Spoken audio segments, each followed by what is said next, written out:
नमस्कार दोस्तों, स्वागत है आप सभी का लेयर 3 एजुकेशन में।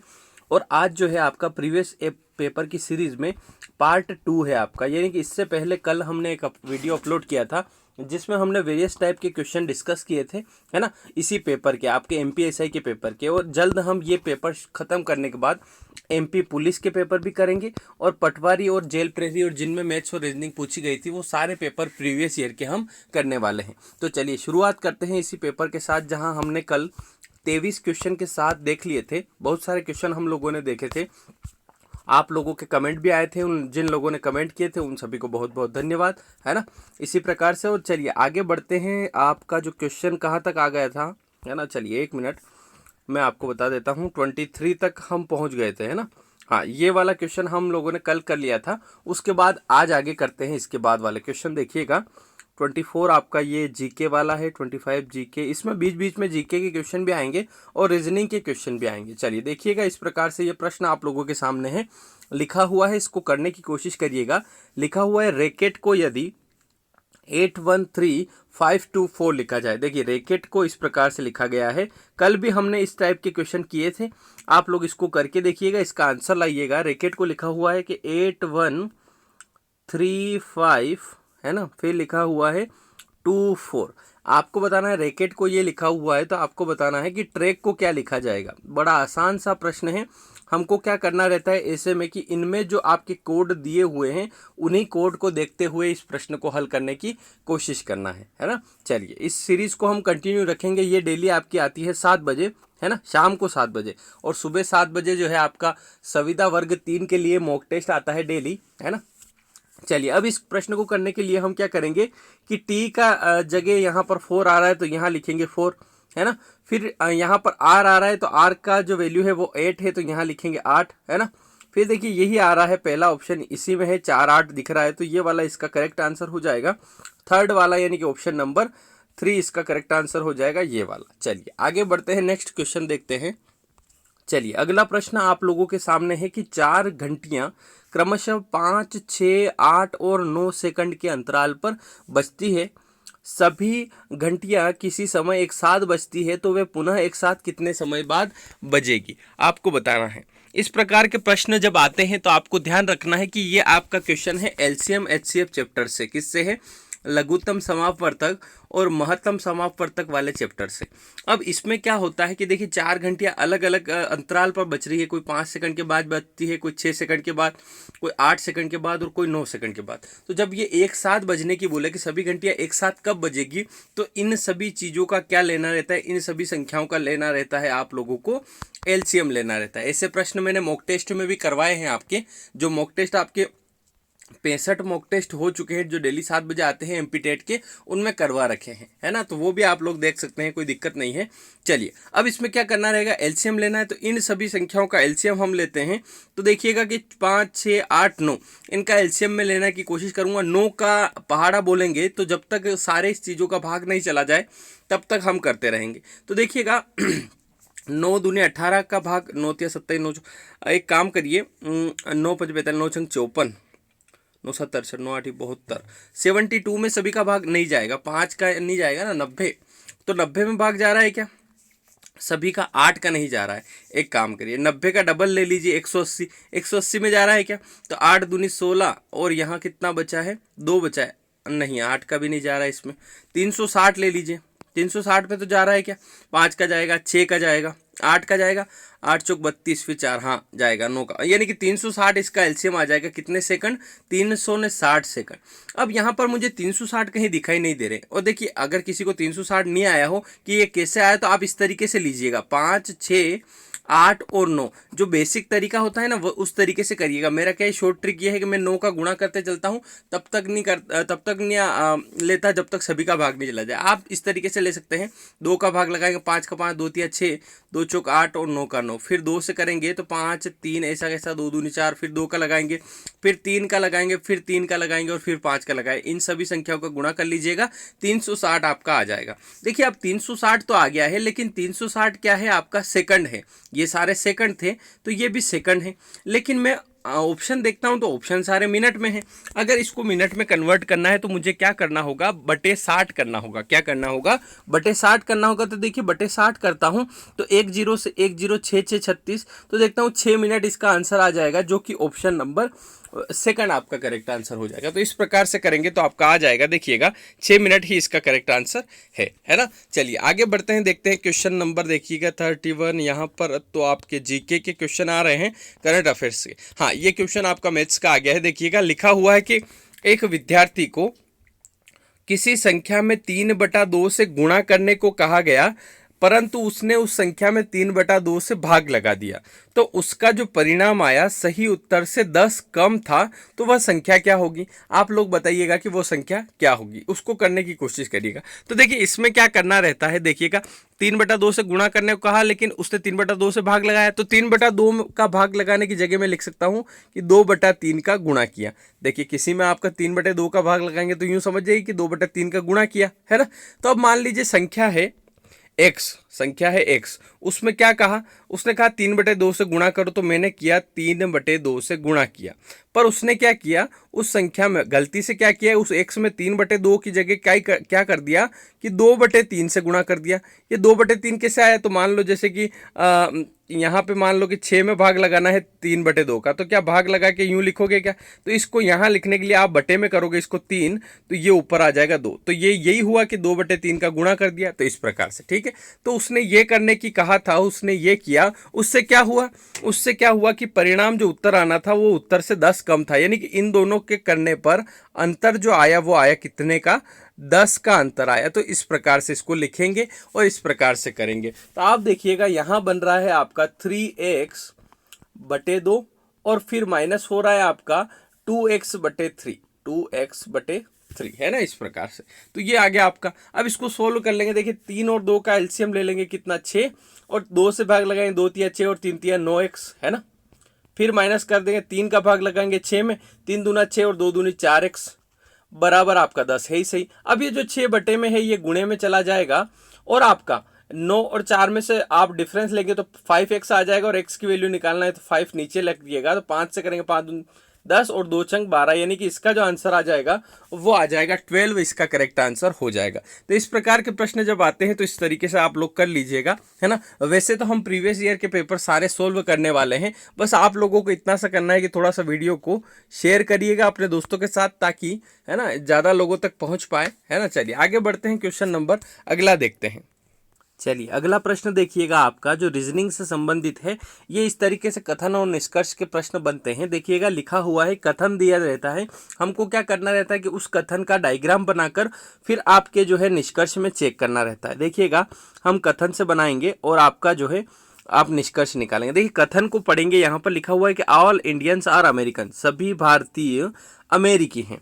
अब सभी भारतीय अमेरिकी हैं तो मैं क्या करता हूँ, भारतीय रखता हूँ बिल्कुल बीच में, और सभी बोला है इसलिए इसके ऊपर एक डायग्राम बनाया, और इसके ऊपर एक और डायग्राम बनाया कि सभी भारतीय क्या हैं, अमेरिकी हैं। देखिए जिनको पता होगा इस तरीके से ये बनता है, ठीक है।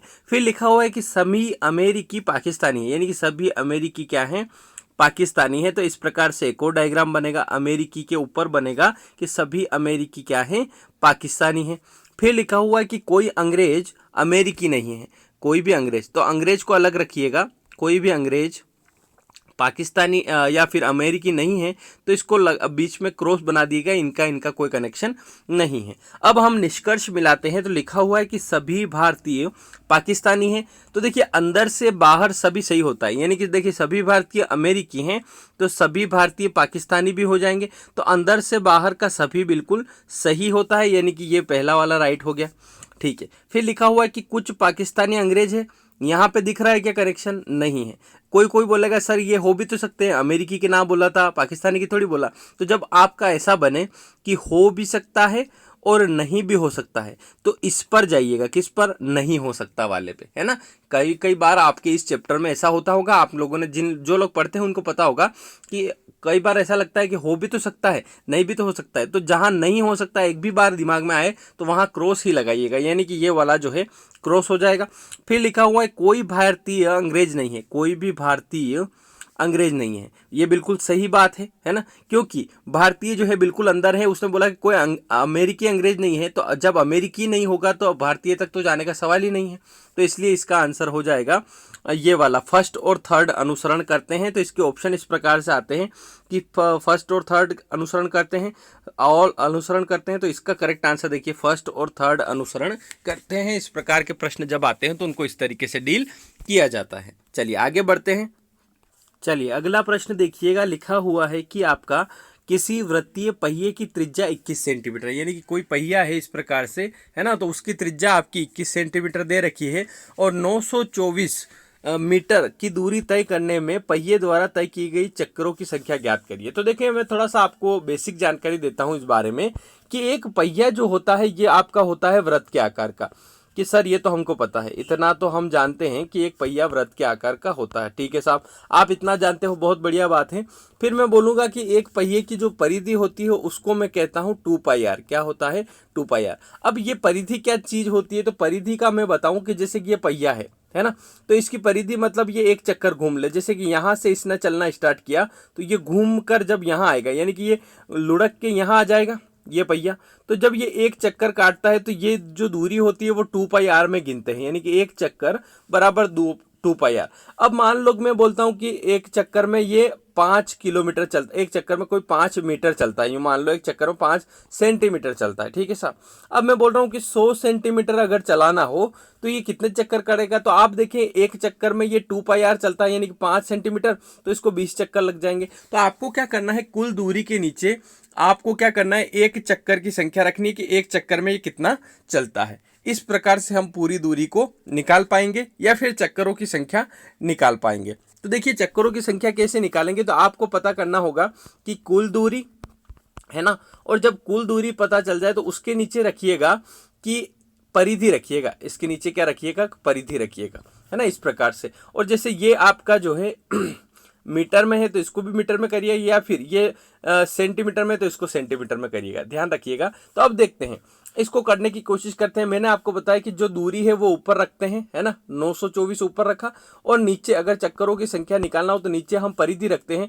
तो परिधि क्या होती है आपकी 2π, पाई मतलब 22/7, और रेडियस मतलब कितनी? 21। अब आपको क्या करना होगा, ये 7 ऊपर रखेंगे और इस 924 को भी सेंटीमीटर में बदलेंगे तो इसको 100 कर लेंगे। ठीक है, इस प्रकार से अब ये 7 जो है ये ऊपर चला गया आपका। अब यहाँ से काटने की कोशिश करिएगा आप लोग। अब 7 से आप काटेंगे, 7 तिया 21, यानी कि 3 आ गया। फिर ये 924 कट जाएगा क्या? हाँ कट जाएगा। 3 से काट के देखेंगे, 3 तिया 9, फिर देखा 0, भाग नहीं जाए उसकी 0, 3 8 24। ठीक है, 308 आया। फिर आप क्या करिएगा कि 2 से काटिएगा, आपका आएगा। तो 2 से करेंगे तो 2 एकम 2, 2 पंजे 10, है ना, और 2 चौक 8, 154 आया। फिर 22 से करिएगा तो करेंगे, 2 से करेंगे तो 2 से 11, और फिर इस 2 से करेंगे 2 साती 14 और 2 साती 14, है ना। फिर 11 से करेंगे, 11 साती 77 और 7 इंटू 100 कर देंगे तो 700 चक्कर इसका करेक्ट आंसर आ जाएगा। तो इस प्रकार के प्रश्न जब आते हैं तो इस तरीके से किया जाता है। ध्यान दीजिएगा, करना क्या है कि हमको क्या करना है कि कुल दूरी ऊपर लिखना है ना, कुल दूरी ऊपर लिखना है। और आपका जो है, अब जैसे कि मान लो इसी प्रश्न का थोड़ा सा अलग वर्जन में बताऊं आपको कि मान लो इस प्रकार का प्रश्न आता है। किस प्रकार का? जैसे लिखा हो कि एक पहिए का व्यास, लिखा हो एक पहिए का व्यास 14 सेंटीमीटर हो, एक पहिए का व्यास 14 सेंटीमीटर हो, और वह 5 चक्कर लगाए, तो कुल दूरी ज्ञात करिए। यानी कि 5 चक्कर लगाए वो, तो कुल दूरी ज्ञात करिए कि कुल दूरी कितनी होगी। तो देखिए यहाँ पर आपको थोड़ा सा उल्टा करना पड़ेगा। उल्टा क्या करना पड़ेगा कि पहले तो आप एक चक्कर की दूरी निकालिएंगे। तो एक चक्कर की दूरी निकालेंगे आप 2πr से, और एक चक्कर में आपका इतना चल रहा है, तो अगर 5 चक्कर में चलेगा तो कितना चलेगा? तो 2πr गुणित 5 कर देंगे तो इस प्रकार से आ जाएगा। जैसे कि मैं करने की कोशिश करता हूँ। देखिए आपका व्यास दिया हुआ है, तो व्यास क्या होता है? व्यास आपका जो है त्रिज्या का डबल होता है, यानी कि त्रिज्या इसकी आधी होगी। तो 2πr में क्या करूंगा मैं, आपकी पाई की जगह लिख दूंगा 22/7, है ना, और रेडियस की जगह लिख दूंगा 7 और इंटू 5 कर दूंगा तो आपका आंसर आ जाएगा। देखिएगा 7 से 7 करेंगे, 22 दूना 44, 44 पंजे कितना होगा? 4 5 20, 200, 220 इसका आंसर आ जाएगा इस प्रकार से, है ना। तो आपका जो करेक्ट आंसर होगा इस प्रकार से होगा। तो ऐसे प्रश्न अगर आते हैं तो आपको इस तरीके से डील करना है उनको, है ना। वैसे भी देखिए पेपर के प्रश्न हैं, मतलब समझ सकते हैं आप कि इस तरीके के प्रश्न निश्चित तौर पर आएंगे ही आएंगे, है ना। तो ये चीज़ें सीखना बहुत जरूरी है। देखिए किसी भी एग्जाम को फाइट कर रहे हो आप, मेरा ऐसा मानना है कि पिछले 5 साल के पेपर और उसके बाद एक बार पूरा सिलेबस और उसके बाद कम से कम 20 मॉक टेस्ट, ये सक्सेस फॉर्मूला है आपका कोई सी भी एग्जाम निकालने का। मान लो आप कांस्टेबल की तैयारी कर रहे हो, जितने भी दोस्त सुन रहे हैं मेरी बात को ध्यान से सुनिएगा कि मान लो आप एमपी कांस्टेबल की तैयारी कर रहे हैं, तो पहला जो आपके लिए नियम है वो ये है कि इन एमपी कांस्टेबल के जो 3 सालों के या फिर मैक्सिमम 5 सालों के 5 साल के पेपर आप सबसे पहले 5 साल के पेपर चुराइए। मैं ये नहीं कहता कि आपको सभी क्वेश्चन आ जाएंगे, पर आप क्या करिए कि 3 से 5 साल के पेपर सारे एक बार जो है उनको नज़र में निकालिए कि जैसे ये प्रश्न आया ये नज़र में निकलेगा। इसको यूं नहीं कह रहा कि यह आप देखते ही आपसे बन जाएगा, नहीं बनेगा, ये गारंटी है, कोई बात नहीं, मत बने। पर हम इस प्रश्न को देखेंगे, इसका फॉर्मूला क्या है, इसको कैसे करते हैं वो देखा, फिर इसका आंसर देखा, फिर सॉल्यूशन देखा, उसको करने की कोशिश करी। तो उससे क्या हुआ कि ये क्वेश्चन अपने दिमाग में बैठा कि हाँ भैया अपने सिलेबस में ऐसे प्रश्न आएंगे, ठीक है। उस हिसाब से आपने ये पेपर करे, उसके बाद आप सिलेबस निकालो कोई सी भी एग्जाम का। सिलेबस निकाल के जिस सिलेबस में मान लो 20 चैप्टर है तो शुरुआत कर दो कि पहले चैप्टर से करना शुरुआत किया, है ना, फिर दूसरा चैप्टर, तीसरा चैप्टर, ऐसे करके सारे चैप्टर निपटाओ, है ना। ऐसे करके सिलेबस निपटाओ। उसके बाद कोई सा भी मॉक टेस्ट ऑनलाइन खरीदो या फिर चाहो तो ऑफलाइन के भी पेपर आप खरीद सकते हो। फिर क्या करो, फिर डेली आप चैप्टर वो एक एक मॉक टेस्ट लगाओ, है ना, प्रैक्टिस सेट लगाओ एक। तो मान लो 100 नंबर का पेपर है तो 100 नंबर का पेपर लगाओ, जितना टाइम वहां परीक्षा मिलता है उतना घर बैठ के लगाओ, 2 घंटे का पेपर लगाओ। फिर इस 100 में से मान लो 60 ही नंबर आए, कितने आए, 60 ही आए, अपन ज़्यादा भी नहीं मांग रहे, 60 नंबर आए, ठीक है। फिर देखा कि ये जो 40 प्रश्न गलत हुए, ये गलत कहाँ हुए, या फिर इस 40 में से 20 जो अपनों ने अटेंड नहीं करे वो कौन से चैप्टर के थे। अब इस 40 करने के बाद यूं नहीं कि डायरेक्ट अगला पेपर करने लगे, नहीं नहीं नहीं, इन 40 क्वेश्चन का थोड़ा सा सेल्फ एनालिसिस करो कि इस चैप्टर में से गलत हुए, मान लो चक्रवर्ती ब्याज वाले चैप्टर में से गलत हुए, तो फिर उस चैप्टर को थोड़ा सा अच्छा करो, 2-3 किताबों से करने की कोशिश करो, थोड़ी ट्रिक सीखो, है ना, उस चैप्टर को पक्का करो, फिर अगला मॉक टेस्ट करो। तो ये आपकी प्रोसेस होती है कोई भी एग्जाम को क्रैक करने की। तो मेरा ऐसा माना, मैंने खुद आपका जो ये कांस्टेबल है ये 2-3 बार क्लियर किया हुआ है, जेल प्रहरी मेरी क्लियर है ना, एसआई क्लियर। तो आप समझ सकते हैं कि जो चीजें हैं क्रैक करने की, एग्जाम क्रैक करने की, वो कोई ज्यादा टफ नहीं है। बस उसका क्या है, मेथड आपको फॉलो करना होगा कि इस प्रकार से आप करते जाएंगे तो आपका जो एग्जाम निकल जाएगा। एग्जाम कोई बड़ी बात नहीं है, आपके जो इरादे हैं, आपके जो तैयारी है उससे बड़ी एग्जाम नहीं होती है ना, इस प्रकार से। चलिए आगे बढ़ते हैं, नेक्स्ट क्वेश्चन लेते हैं। चलिए अगला प्रश्न देखिए, लिखा हुआ है कि एक व्यक्ति अपनी वस्तु को 20% लाभ पर बेचना चाहता था, लेकिन उसने उसे 480 रुपये में 20% की हानि पर बेच दिया, तो वह आरंभ में उसे किस वस्तु पर किस मूल्य पर बेचना चाहता था। 720, 600, 840, 750। देखिए बेहतरीन चैप्टर, और मैथ्स में कोई सा चैप्टर अगर सिंपल है जो आपको देखते ही बन जाता है तो वो यही चैप्टर मेरी नज़र में है। एक तो ये और एक एवरेज, है ना, बेहतरीन चैप्टर है। कैसे करेंगे, देखिए आपको क्या करना होगा कि खुद की जो एक ट्रिक बनानी होगी या फिर खुद की एक लाइन बनानी होगी, वो ये होगी कि 100 रुपये की चीज़ है ना, ठीक है। अब वो क्या कर रहा है, 100 रुपये की 20% लाभ पर बेचना चाहता है, यानी कि 20 प्लस करके कितने में बेचेगा, वो 120 में बेचेगा, ठीक है। ये पहली इक्वेशन बनी, यानी कि आप समझ सकते हैं कि ये वो चाहता है ना, ठीक है। अब वो क्या करा, लेकिन उसने क्या करा कि कोई भी 100 रुपये की चीज़ थी, 20% की हानि पर बेची, यानी 20 माइनस करके बेची, तो कितने में बेची होगी, 80 में। ये वास्तविकता है। अब आप देखते हैं कि यहाँ पर एक वैल्यू दी हुई है 480 रुपये, कितने दे रखे हैं, 480 रुपये। तो 480 रुपये में 20 की हानि हुई, तो आप समझ सकते हैं 480 रुपये भी बेचने की प्राइस है और ये 80 भी बेचने की प्राइस है, यानी कि इसको नीचे रखेंगे। मैथ्स का एक नियम यहाँ से घर ले जाइए आज बिल्कुल आपके साथ, कि मैथ्स में क्या होता है कि जो बराबर होता है वो नीचे आता है, जो बराबर है वो नीचे, और जो पूछा है वो सामने आएगा। यानी कि अब पूछा क्या है वो सामने रखिए। देखिए 480 बराबर था 80 के, क्यों था, क्योंकि 100 रुपये की चीज़ मानते हैं, 20 की हानि यानी कि 80 में बेचते हैं, तो वो इसके बराबर, और आप जो चाहते हैं वो सामने। अगर वो पूछ लेता कि उस वस्तु का क्रय मूल्य कितना है, तो मैं इंटू क्या कर देता, 100 कर देता। क्यों कर देता, क्योंकि क्रय मूल्य हमने 100 माना था। पर उसने क्रय मूल्य नहीं पूछा, उसने पूछा कि आरंभ में वो कितने में बेचना चाहता था। आरंभ की इक्वेशन मैंने बनाई थी कि 100 की चीज में 20 का लाभ कमाकर वो 120 में बेचना चाहता था। यानी कितने में बेचना चाहता है, 120 में। तो जो चाहता है उसको यहाँ सामने रखेंगे तो 120 यहाँ आ जाएगा, है ना। फिर 1 जीरो से कटेगा, 1 जीरो और 8 छंग 48 और 12 का पहाड़ा आता हो भगवान की दया से तो 12 छंग 72 यानी कि 720 इसका आंसर आ जाएगा, जो कि ऑप्शन नंबर ए इसका राइट आंसर हो जाएगा, है ना। चलिए आगे बढ़ते हैं, नेक्स्ट क्वेश्चन देखते हैं। चलिए उसका 720 आंसर आ गया है ना। चलिए अब जो अगला क्वेश्चन आप लोगों का है वो भी आपका जो इसी से संबंधित है। लिखा हुआ है कि यदि लागत मूल्य और विक्रय मूल्य का अनुपात 10-11 है, यानी कि लागत और विक्रय का अनुपात 10-11 है, तो लाभ का प्रतिशत क्या होगा। लाभ प्रतिशत कितना होगा, 1.1%, 1%, 10%, 0.1%। करने की कोशिश करिएगा, देखिए किस प्रकार से करेंगे। तो यहाँ देखिएगा हम क्या करेंगे, लिखा हुआ है कि लागत मूल्य 10 रुपये है और बेचा 11 में, तो हम समझ सकते हैं। देखिए लाभ प्रतिशत निकालने का फॉर्मूला मैं बता दूं, लाभ प्रतिशत बराबर होता है लाभ बटे क्रय मूल्य, बटे क्रय मूल्य। यहाँ बटे में हमेशा क्रय मूल्य आएगा, यहाँ पर क्या है ये फिक्स मान के चलो, क्रय मूल्य हमेशा नीचे आएगा और इंटू 100 करेंगे। देखिए अब यूं मान लेते हैं कि ये अनुपात नहीं है, हम मान रहे हैं कि 10 रुपए की चीज थी भैया, 11 में बेच दी। कितने का लाभ लिया, तो आप बोलोगे 1 रुपए का लाभ है। लाभ आ गया। क्रय मूल्य कितना था भैया कि 10 रुपए की चीज थी, तो नीचे लिख देंगे 10। परसेंट कितना, तो परसेंट निकालने के लिए 100 का इंटू करते हैं तो 100 कर देंगे।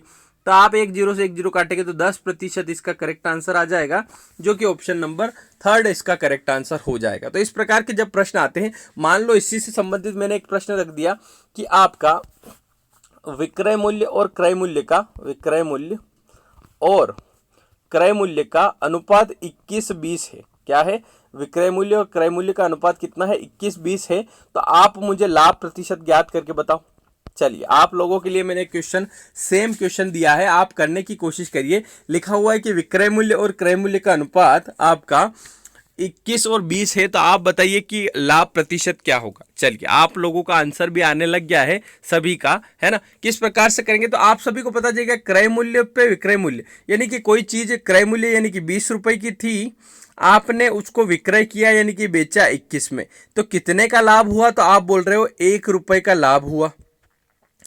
आप क्या करते हो, लाभ प्रतिशत जब निकालते हो तो ऊपर लाभ रखते हो लेकिन नीचे क्रय मूल्य रखते हो। क्रय मूल्य कितना है आपका 20 है, तो इसके नीचे आ जाएगा आपका 20।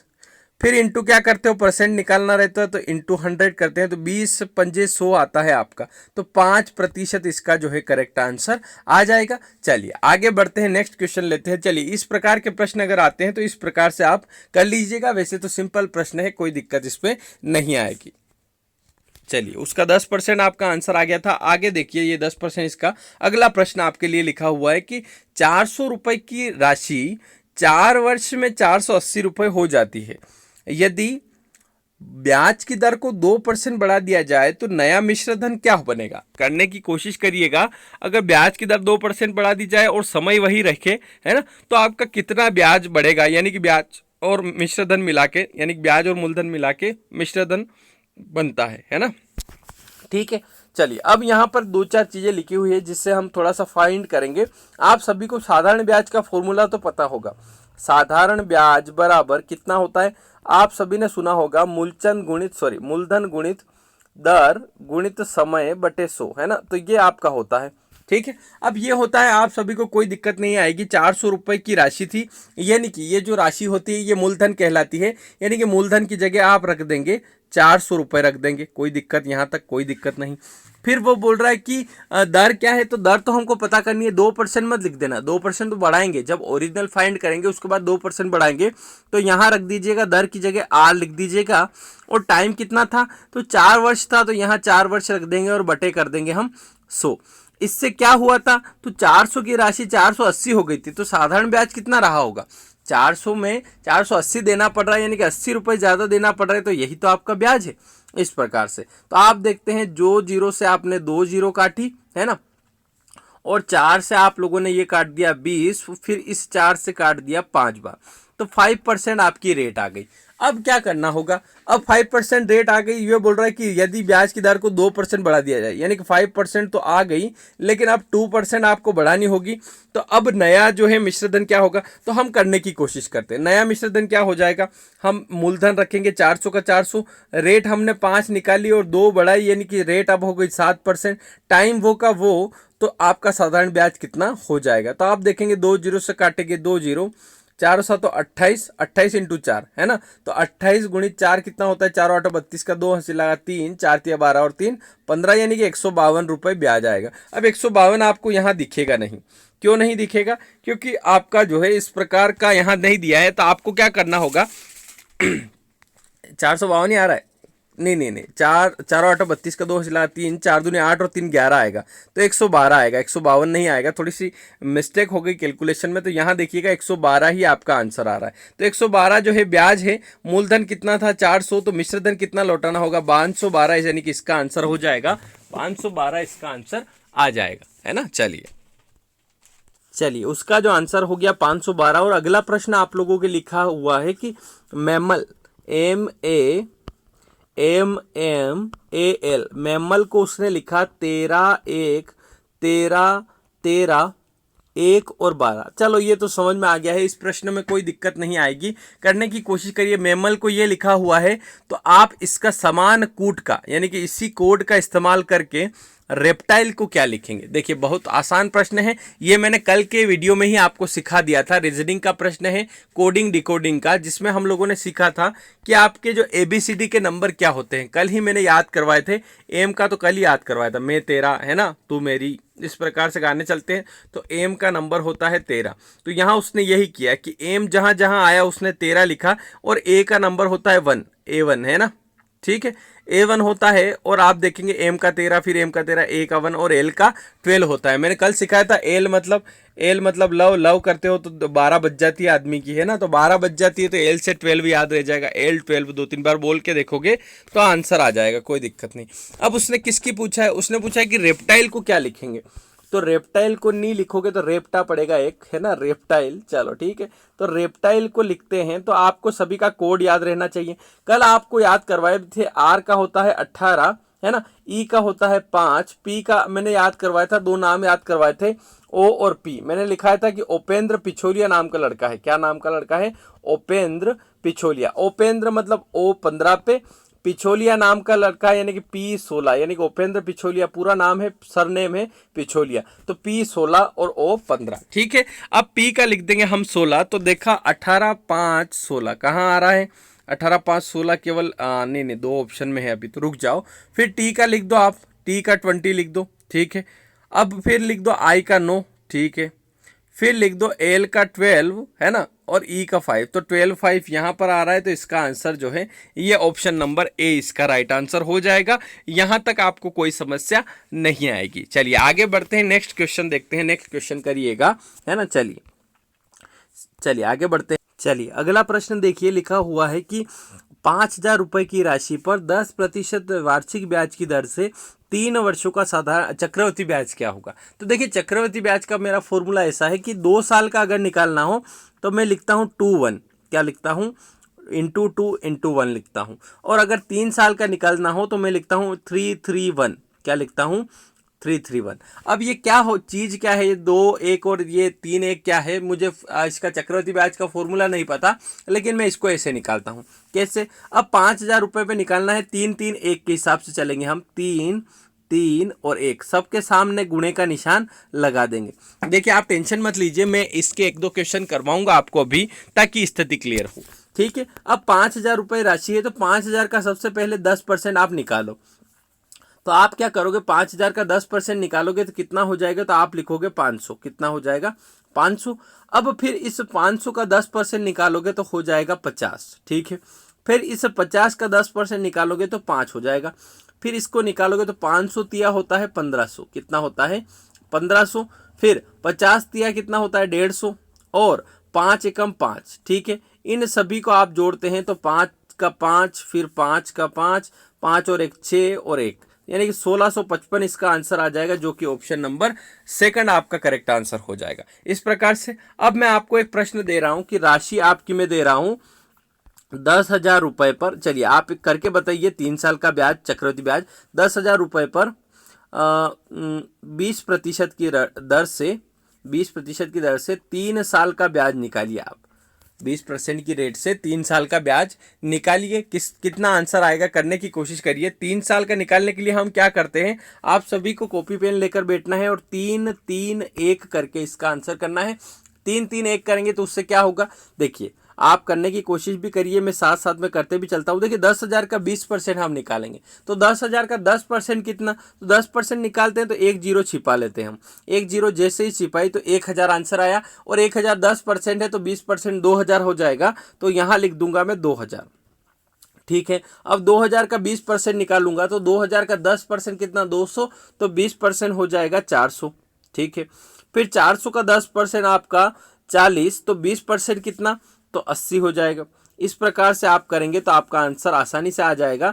2,000 तिया 6,000 है ना, फिर 400 का 4 तिया 1,200, और यहाँ आपका 80 आ जाएगा। तो आप देखेंगे 7,280 इसका आंसर आ जाएगा। ये सभी का आंसर आ रहा है क्या, इस प्रकार से करना है। अब 2 साल का भी करके देख लो। मान लो आपको दिया हो कि आप 5,000 रुपये पर 5,000 रुपये पर 20% की दर से 2 साल का ब्याज निकालो।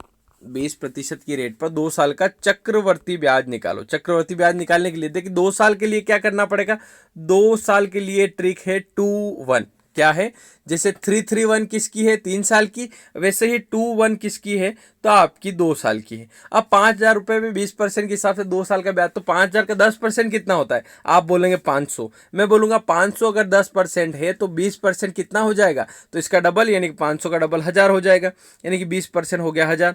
ठीक है, अब 1,000 का 20% कितना होता है, 10% होता है 100, तो 20% 200, तो यहाँ कर देंगे आप 200, है ना। और आपका 1,000 से डबल करेंगे तो 2,000, और 200 तो 2,200, यानी कि 2,200। आप इसको समझने की कोशिश करना कि देखिए 5,000 पर, मैंने अभी आपको क्वेश्चन दिया कि 5,000 पर 20% की रेट से 2 साल का ब्याज। तो देखिए चक्रवृद्धि ब्याज होता क्या है, ब्याज पर ब्याज लगता है, ब्याज पर भी ब्याज लगता है। जैसे पहले साल की अगर मैं बात करूं तो पहले साल और दूसरे साल की बात करूं, यहां दोनों साल पे ब्याज लगा के आपको बताता हूं।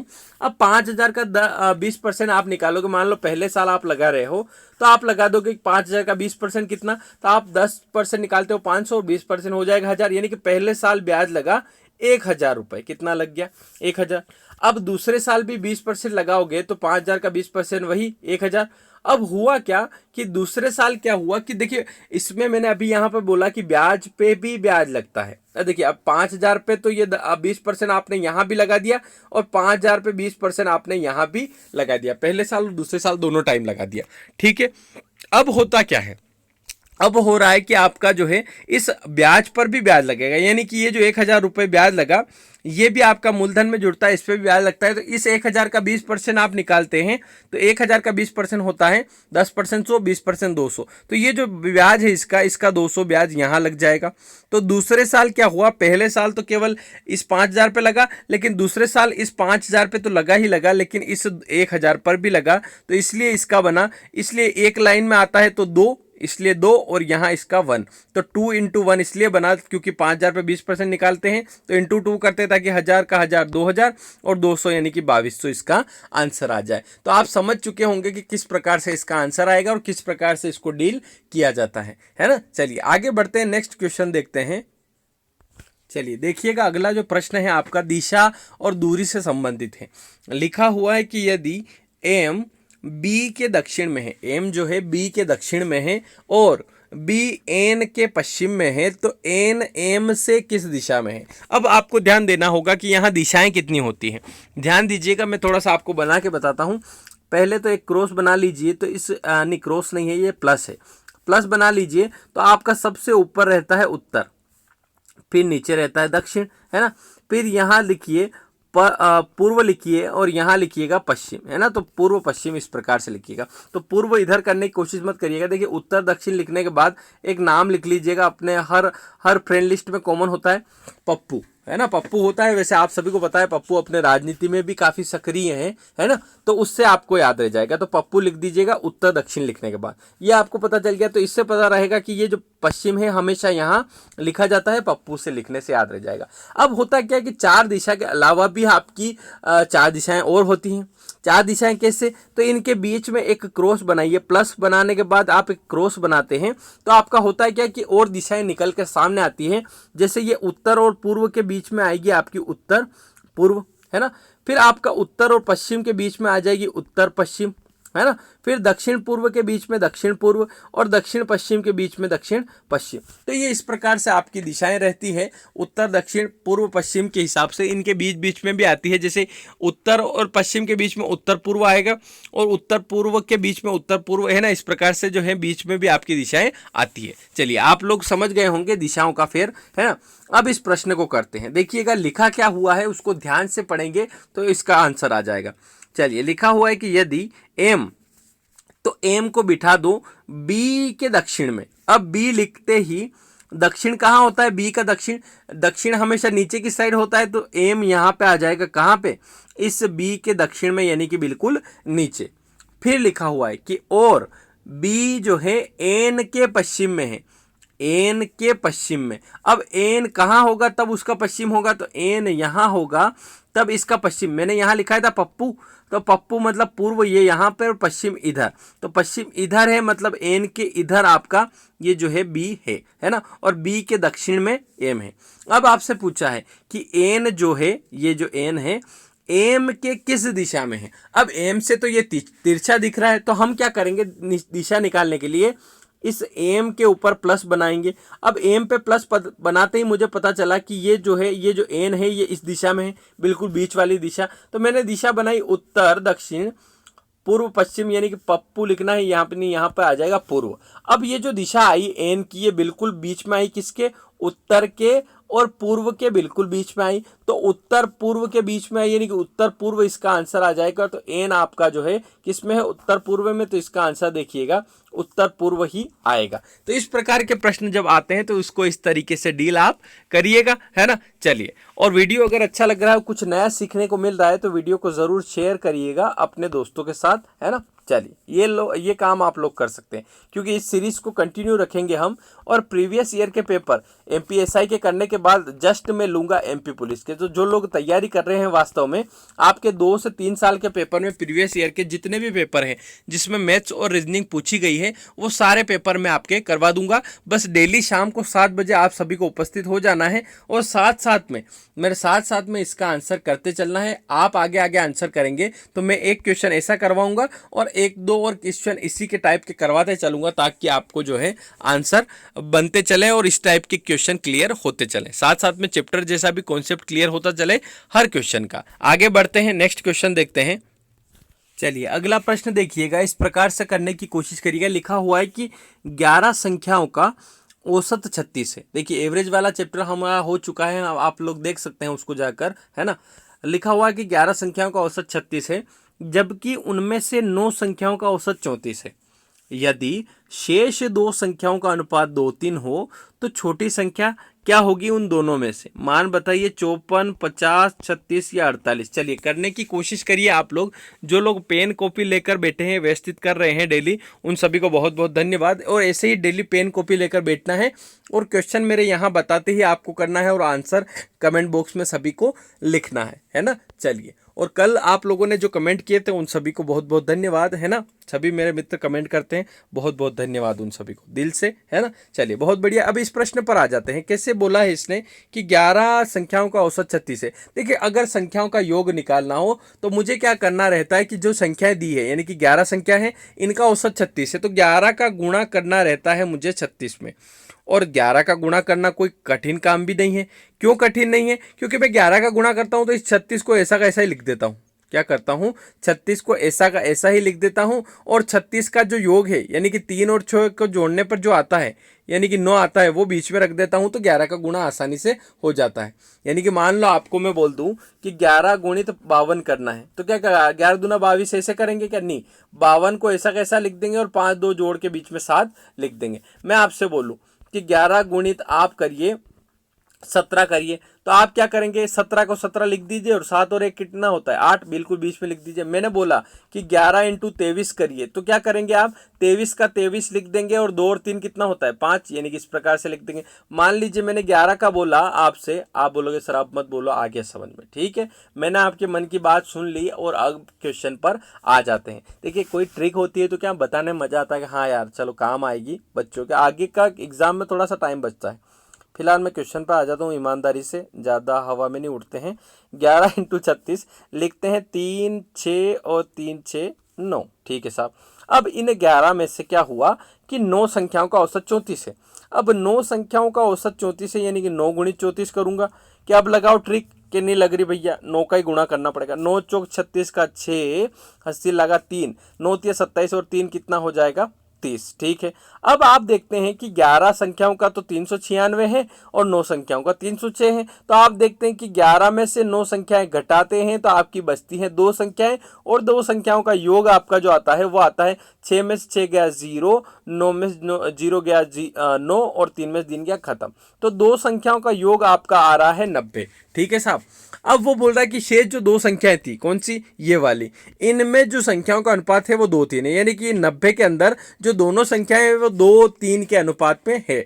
तो छोटी संख्या क्या हो जाएगी, तो देखिए 90 का बीच में बांटना है, 2 और 3 के बीच में बांटना है। तो 90 को क्या करेंगे 2 और 3 जोड़ के 90 के बटे में लिख देंगे 5, यानी कि 1 रेशो बराबर निकल जाएगा। और 1 रेशो बराबर निकालने के लिए आप करेंगे 5 एक 5 कितना बचा 4, 5 8 40, यानी कि 1 रेशो बराबर आ गया आपका 18। अब आप दोनों संख्याएं निकाल सकते हो, 18 दूना, यानी कि 18 दूना कितना होता है 36 और 18 तिया 54, तो दोनों संख्याएं आ गई 36 और 54। आपसे कौन सी पूछी थी भैया, छोटी वाली, तो छोटी वाली कौन सी है 36, तो इसका आंसर आ जाएगा ऑप्शन नंबर सी वाला। तो 36 जो है इसका करेक्ट आंसर हो जाएगा। चलिए आगे बढ़ते हैं, नेक्स्ट क्वेश्चन देखते हैं अगला वाला कौन सा आ रहा है। चलिए देखिएगा अगला प्रश्न लिखा हुआ है कि निम्नलिखित विकल्पों में से वह शब्द चुनिए जो दिए गए शब्द के अक्षरों का प्रयोग करके नहीं बनाया जा सकता, यानी कि कॉम्प्रिहेंशन में जो वर्ड हैं इनका प्रयोग करके नहीं बनाया जा सकता, ऐसा वर्ड ढूंढना है। तो पहला वर्ड देखिएगा, आप लोग करने की कोशिश करते रहिए और आंसर भी करते रहिएगा। देखिए पेंशन में तो सारे वर्ड ऐसे हैं, देखिए पेंशन का पी भी है, इसमें ई भी है, एन भी है, एस भी है, आई भी है, ओ भी है, हाँ यानी कि पेंशन तो बन जाएगा, ठीक। कॉम्प्राइज, यानी कि कॉम्प्राइज करें तो देखिए सी ओ भी है, एम भी है, पी भी है, आर भी है, आई भी है और एस भी है और ई भी है, यानी कॉम्प्राइज भी बन जाएगा। प्रीच की बात करें, पी भी है, आर भी है, ई भी है, ए देखिए, हाँ देखिए यहाँ पर इस वर्ड में आपका ए उपलब्ध नहीं है और इसमें आपका ए आ रहा है, तो इसमें ए उपलब्ध नहीं है, तो इससे आप ये वाला वर्ड नहीं बना सकते। तो इसका जो आंसर हो जाएगा वो हो जाएगा प्रीच, यानी कि ऑप्शन नंबर 3 इसका जो है वो करेक्ट आंसर आपका हो जाएगा। चलिए आगे बढ़ते हैं, नेक्स्ट क्वेश्चन देखते हैं। चलिए अगला क्वेश्चन आपका पासे से संबंधित है, लिखा हुआ है कि एक पासे की 3 स्थितियां दी गई हैं, ठीक है, उन पर आधारित दिए गए घन में से कौन सी संख्या 2 के विपरीत हो जाएगी। देखिए आपको क्या करना है कि कॉमन निकाल कर अलग निकालना है। कॉमन कैसे, जैसे कि एक ही पासे के तीनों पहलू हैं, तो मैं देखता हूँ कॉमन निकालता हूँ, तो मैंने देखा कि यहाँ 6 और 6 देखिए 2 चीज़ें कहीं कॉमन आ रही है क्या, तो आप देखते हैं 6 और 1 इसमें कॉमन आ रहा है, और आप देखते हैं कि हाँ ठीक है, 1 मिनट, 6 और 1 इसमें नहीं, देखिए यहाँ देखिएगा 4 और 1 इसमें कॉमन आ रहा है और 4 और 1 इसमें भी कॉमन आ रहा है। तो 4 1 कॉमन आ रहा है, मतलब इस 2 के अपोजिट में क्या हो जाएगा 6 हो जाएगा, यानी कि इसका आंसर आ जाएगा ऑप्शन नंबर डी, आपका राइट आंसर हो जाएगा। देखिए होता क्या है कि कॉमन निकालना पड़ता है और फिर जो बचा है वो आमने सामने होता है। मान लीजिए आप इस प्रकार नहीं करते हैं तो आप इस प्रकार भी कर सकते हैं, जैसे कि इन दोनों पासों में क्या कॉमन है, तो इन दोनों पासों में आपका कॉमन है कौन सा वाला, आप देखते हैं कि 6 इसमें भी कॉमन है, 6 इसमें भी कॉमन है, तो यहाँ लिख दीजिए 6 और यहाँ लिख दीजिए 6, ठीक है साहब, ये लिख दिया। उसके बाद आप क्या करिए कि इसको क्लॉकवाइज घुमाइए, पासे को क्लॉकवाइज घुमाएंगे तो 6 के बाद चलते हैं, क्या मिलता है आपको 4 मिलता है, तो यहाँ लिख दीजिएगा 4। फिर 4 के बाद चलते हैं, आपको क्या मिलता है 1, तो यहाँ लिख दीजिएगा 1, ठीक है। फिर इस पासे को घुमाइए, इसमें 6 के बाद आपको मिल रहा है 3, तो यहाँ लिख दीजिएगा 3, है ना। फिर 3 के बाद मिल रहा है 5, तो यहाँ लिख दीजिएगा 5। ये मानने कि आपको समझ में आ गया कि 4 के अपोजिट में तो आएगा आपका 3 और आपके एक के अपोजिट में आएगा 5। तो आपके जो है पहलू होते हैं कितने, 1 2 3 4 5 6, 6 पहलू होते हैं आपके, 6 नंबर होते हैं। देखिए 4 और 3 हो चुका है ना, आपका 5 और 1 भी हो चुका है, 5 और 1 भी हो चुका है। अब बचा कितना आपका, 6 बचा और 2 बचा, यानी कि 6 के अपोजिट में 2 और 2 के अपोजिट में 6 आएगा, तो इसका आंसर आ जाएगा 2 के अपोजिट में क्या हो जाएगा, तो 6 इसका आंसर आ जाएगा। तो इस प्रकार के प्रश्न जब आते हैं तो उनको इस तरीके से करिएगा, है ना। चलिए आगे बढ़ते हैं, इसी के साथ अगला क्वेश्चन देखते हैं। मान लीजिए चलो एक क्वेश्चन मैं भी दे के देखता हूं।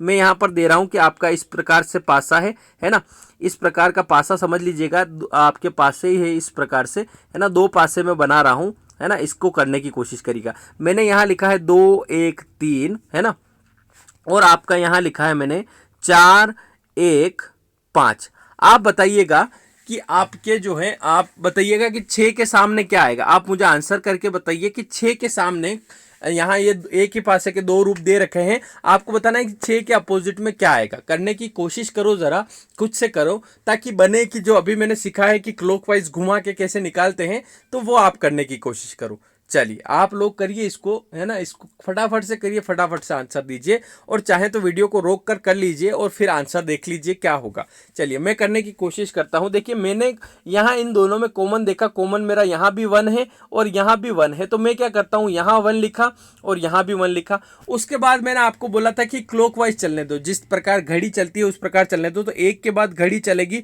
तो ऊपर चलेगी, ऊपर चली तो सबसे पहले 2 दिखा तो यहाँ लिख दीजिए 2, है ना। फिर 2 के बाद आपको यहाँ फिर घूमे तो 3 दिखा तो यहाँ लिख दीजिए 3। फिर आप इस वाले पासे पे आ गए, इसको छोड़ दिया खत्म, इस वाले पे आ गए तो 1 के बाद चले तो आपको मिला 4, तो यहाँ लिखेंगे 4, है ना। फिर आप 4 के बाद चले, आपको मिला 5, तो यहाँ लिखेंगे 5। तो आप देखते हैं कि 2 के सामने 4 हो गया, 3 के सामने 5 हो गया, यानी कि 1 के सामने क्या बचा होगा, 6 के सामने क्या बचा होगा, 6 के सामने पूछा तो 6 यहीं पे आ जाएगा, यानी कि 6 के सामने 1 होगा, तो इसका आंसर आ जाएगा 1। अगर आप लोगों को समझ में आ गया है तो बहुत अच्छी बात है। एक क्वेश्चन और आपको दूं अगर, तो आप कर लोगे वैसे तो, है ना। चलिए दे देता हूं, साथ साथ में चीज पक्की हो जानी चाहिए यार। मेरा ऐसा मानना है कि एक प्रश्न जब होता है तो मेरे हिसाब से मेरे को तो सर्टिफिकेशन नहीं मिलता कि भैया एक क्वेश्चन कर लिया तो हो ही जाएगा, है ना। ऐसे 2 क्वेश्चन करेंगे तब जाके बनेगा। देखिए एक आप लोगों ने कर लिया, एक और मैं देता हूं। देखिए पासे इस प्रकार से बनाता हूं, यूं समझिए कि ये पासे हैं आपके, 2 पासे हैं, ठीक है। यहाँ पे नंबर है आपका 5 3 और 2, और यहाँ है आपका 4 6 और 3। आप मुझे बताओ कि 1 के अपोजिट में क्या आएगा, मुझे बताओ कि 1 जो आएगा उसके अपोजिट में कौन सी संख्या आएगी। आप मुझे जरा कमेंट करके बताओ फटाफट से कि हाँ भैया ये हमको समझ में आ गया है कि इस प्रकार के प्रश्न जब आते हैं तो क्या आंसर आएगा। आप मुझे बताओ कि 5 3 2 लिखा हुआ है, 4 3 6 लिखा हुआ है। आप बताओ कि मैंने क्या पूछा अभी, किसके अपोजिट में, हाँ 1 के अपोजिट में क्या आएगा, ये मैंने पूछा है कि 1 के अपोजिट में कौन सी संख्या आएगी। 1 के अपोजिट में यही पूछा था। चलो नहीं भी पूछा हो तो अभी मैं पूछ रहा हूँ 1 के अपोजिट में क्या आएगा, ये आप लोगों को बताना है। चलिए इसकी जो प्रोसेस मैंने अभी आपको सिखाई वो ये सिखाई, मैंने क्या करा कि मैंने आपको बोला कि दोनों में कॉमन ढूंढो, तो कॉमन ढूंढने गए तो आपने देखा यहाँ भी 3 दिख रहा है आपको और यहाँ भी 3 दिख रहा है, तो आप क्या करते हैं कॉमन कॉमन दोनों लिख लेते हैं, 3 और 3 लिख लेते हैं। फिर उसके बाद मैंने क्या सिखाया आपको, मैंने अभी सिखाया, मैंने बोला कि आप क्या करिए कि घुमाइए इसको, तो घुमाएंगे क्लॉकवाइज तो चलते हैं 3 के बाद 5 पर, तो 5 आने के बाद फिर क्लॉकवाइज घुमाते हैं तो 5 के बाद आता है 2, तो यहाँ लिख देते हैं। फिर इस वाले पासे पे भी क्लॉकवाइज घुमाएंगे तो यहाँ घुमाया आपने 4 आया और यहाँ घुमाया आपने 6 आया, ठीक है।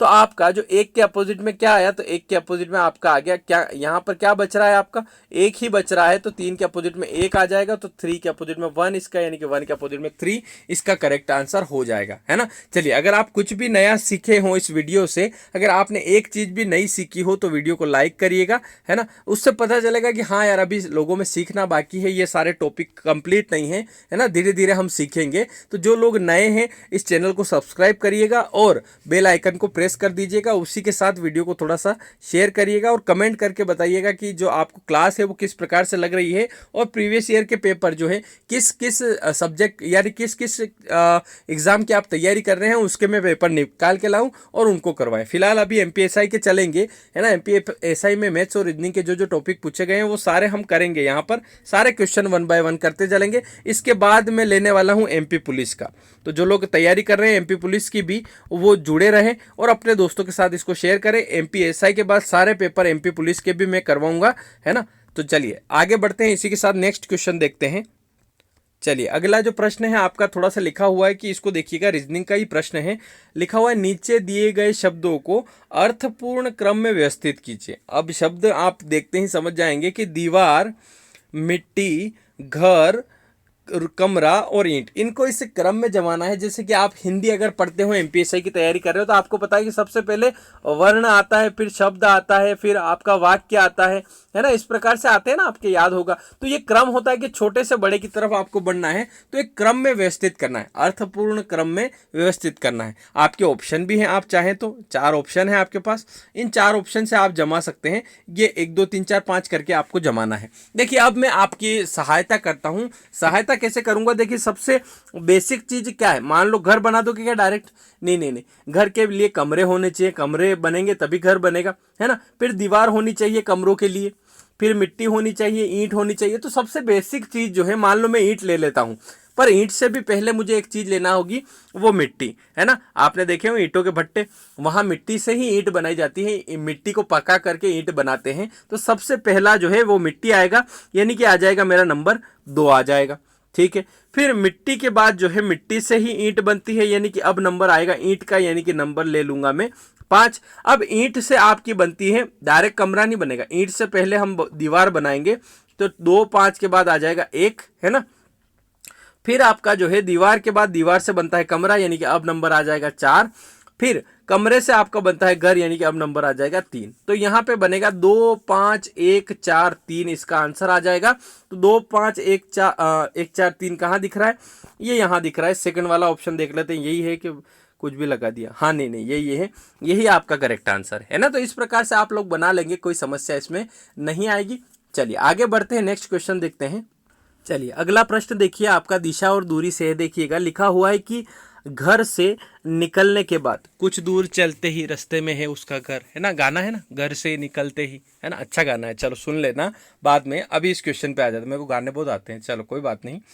अंकुर दाएं मुड़ा और 40 मीटर चला, ठीक है। घर से निकलते ही दाएं मुड़ गया और 40 मीटर चला। तो मैं आपको बता दूं कि जो आप जिस हाथ से खाना खाते हैं वो आपका दायां हाथ होता है। दायां बोले तो राइट हैंड जिसको बोलते हैं, राइट हैंड होगा आपका। दायां से याद रखना, जैसे दायां यानी कि राइट हैंड, है ना।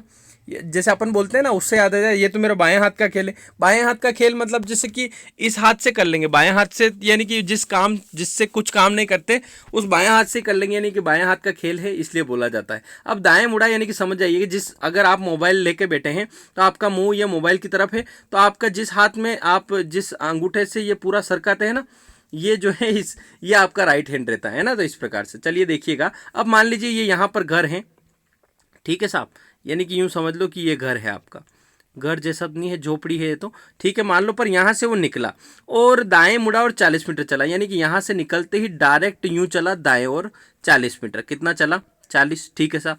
जैसे वो बोलते जाएगा वैसे हम करते जाएंगे तो अपना आंसर आ जाएगा।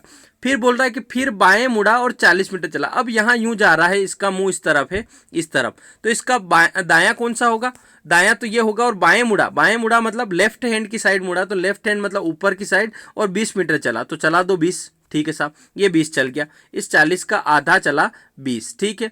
फिर क्या हुआ, फिर दोबारा बाएं मुड़ा, अब इधर जा रहा है, इस साइड मुंह है उसका, फिर बाएं मुड़ेगा, दाएं सॉरी बाएं मुड़ा ना, हाँ, फिर बाएं मुड़ेगा मतलब लेफ्ट हैंड की साइड, 30 मीटर चला, तो 30 मीटर चलेगा, तो इस 40 के थोड़ा सा करीब लाके रोक दो, यानी कि ये 30 मीटर चल गया है, ठीक है। यहाँ उसका एक दोस्त मिला, ठीक है साहब, दोस्त मिल गया। फिर दाएं मुड़कर, अब दाएं मुड़ेगा तो देखिए इधर मुंह है इसका, इस साइड, तो इस साइड मुंह है, तो दायां कौन सा हो जाएगा, ऊपर की साइड में, ऊपर की साइड चलेगा, कितना ऊपर चला, दाएं मुड़कर कॉफी शॉप गए 20 मीटर की दूरी पर, ठीक है। यहाँ गए ऊपर 20 मीटर की दूरी पर, यहाँ कॉफ़ी शॉप है।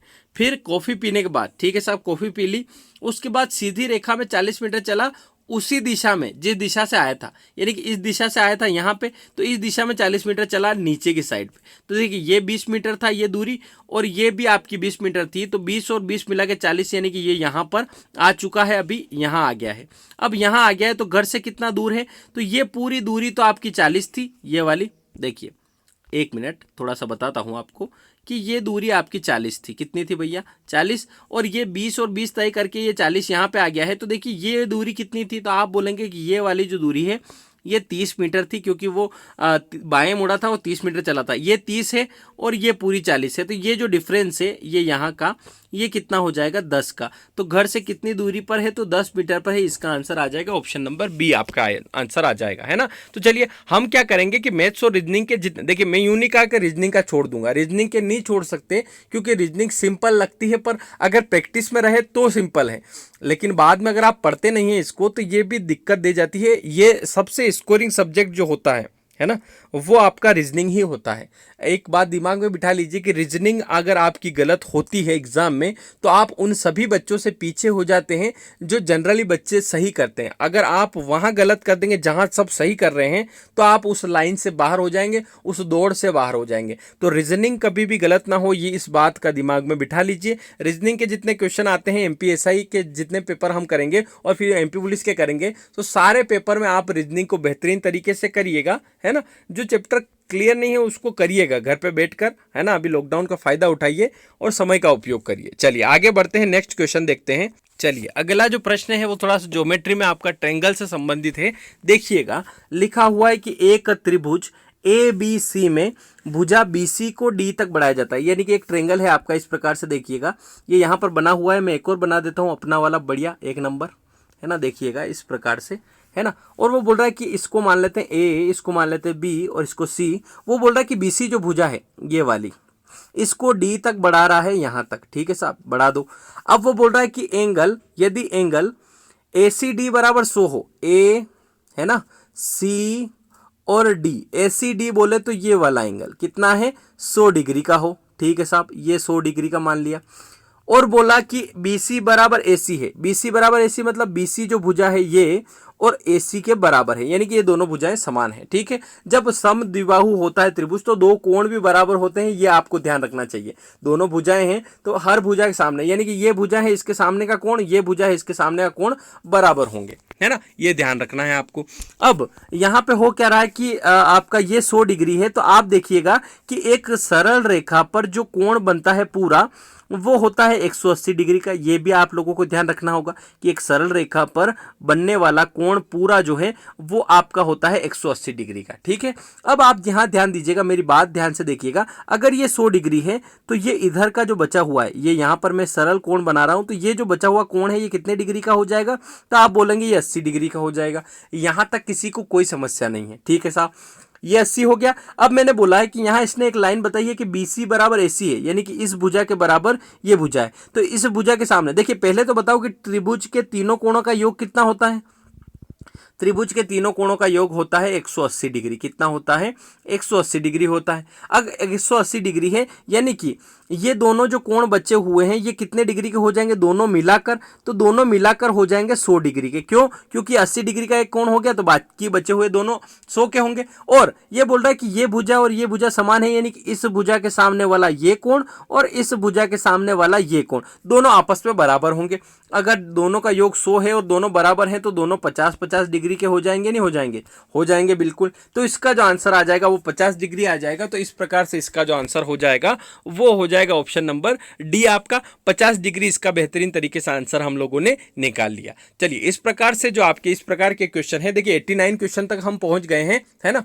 आपका जो एक पेपर है ये आज कंप्लीट हो जाएगा। मैं देख लेता हूं और क्वेश्चन है कि नहीं, है ना।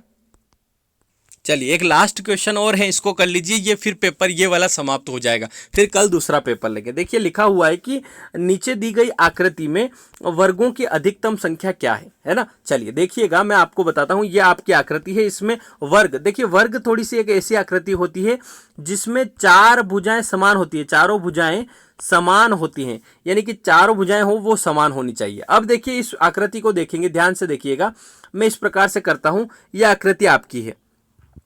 देखिए मैं इसको पूरा जो स्ट्रक्चर है इसका बनाते जाऊंगा और आंसर लाते जाऊंगा। तो सबसे पहले मैंने इस स्ट्रक्चर में से ये सबसे ऊपर वाला बनाया, तो एक आपका जो एक वर्ग तो बन गया, ठीक है साहब।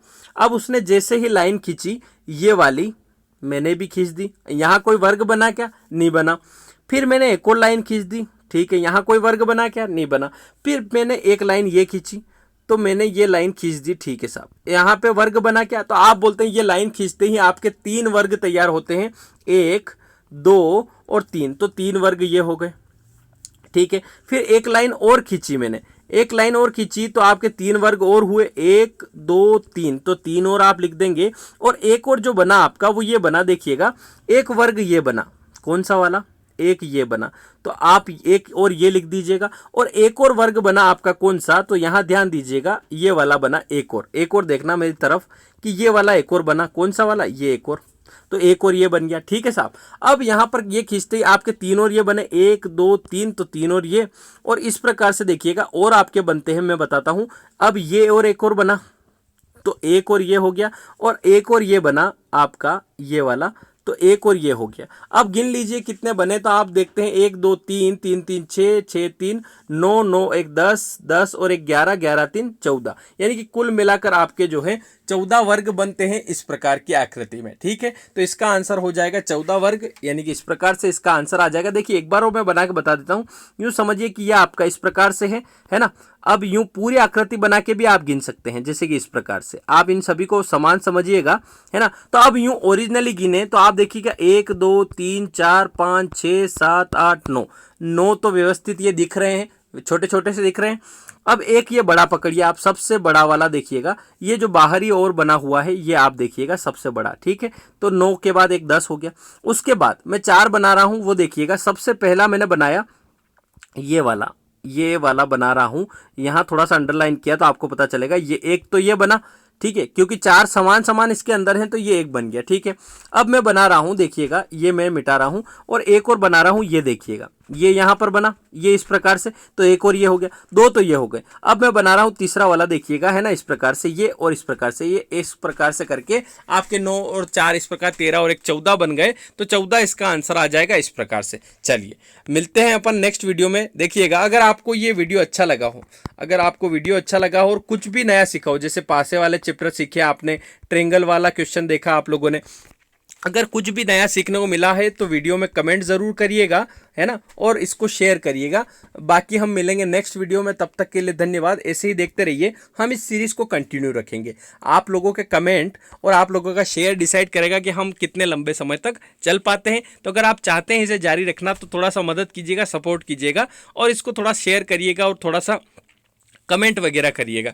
इससे क्या होगा कि हम एमपीएसआई के भी सारे कर पाएंगे और एमपी पुलिस वाले जितने दोस्त हैं उनके लिए भी सारे पेपर हम डिस्कस कर पाएंगे 1 बाय 1 मैथ्स और रीजनिंग के। जैसे इस चैप्टर में हमने इस वाले जो पेपर में जितने भी मैथ्स और रीजनिंग के क्वेश्चन थे हम लोगों ने सारे किए हैं, चाहे वो रीजनिंग के कोई से भी क्वेश्चन हो, चाहे वो मैथ्स का भी कोई सा भी क्वेश्चन। बीच में जीके वाले क्वेश्चन जरूर छोड़े हैं क्योंकि वो अपने दायरे में नहीं आते, तो वो हम नहीं लेंगे। बाकी मैथ्स और रीजनिंग का एक एक क्वेश्चन हम डिस्कस करेंगे। चलिए ये पहला पेपर आपका कंप्लीट हुआ, आज दूसरा दिन है, ऐसे करके हम चलते जाएंगे, है ना। चलिए मिलेंगे नेक्स्ट वीडियो में, तब तक के लिए धन्यवाद और कमेंट करने के लिए सभी मित्रों को, सभी दोस्तों को बहुत बहुत धन्यवाद। मिलेंगे कल शाम को 7 बजे, तो डेली इसी समय पर आना है। धन्यवाद आप सभी को।